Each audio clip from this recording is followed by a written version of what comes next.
Hi friend, कसं काय? माझ्या ब्लॉगमध्ये तुमचं खूप खूप स्वागत. मी गौरी.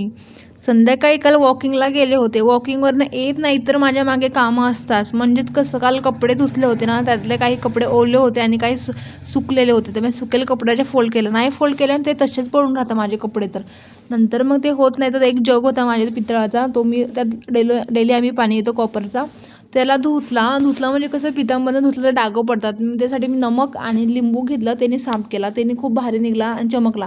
म्हणजे लवकर खराब होत नाही आणि डागं पण लवकर शक्य तर पडत नाही. तर पितांबरीचे डागं पडतात, माझं असं मत आहे. त्यानंतर हा घेवडा आहे, माझ्या नंदेने दिला होता. मला ह्याची भाजी येत नाही, मी फर्स्ट टाईम करणार होती भाजी. एवढं दिलं त्यांनी मला, त्याने फर्स्ट टाईम भाजी करणार होती. त्याला शिजवायला लावलं आणि आमच्याकडं माझ्या मम्मीकडे नाही भेटत, तो सासरी असतो. त्याला शिजवला, तोपर्यंत मी कणिक वगैरे भिजून चपात्या करायला घेतल्या.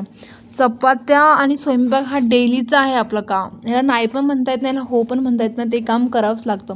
ते करी नाही तर खाईल कसं? ते स्वयंपाक होत नाही, लगे आम्ही जेवण करायला घेतलं. साहेब तेवढे ऑफिसवरनं आले होते, जेवण करत होतो. जेवण करता करता आम्ही ते आता लाफ्टर शेफ सीझन 3 झाला आहे ना, तो खूप एन्जॉय करतो. पहिले बिग बॉस बघत होतो, आता हे काहीतरी टाईमपास जेवताना मग ते बघत बघत तेवढ्यात आमचं जेवण पण झालं आहे.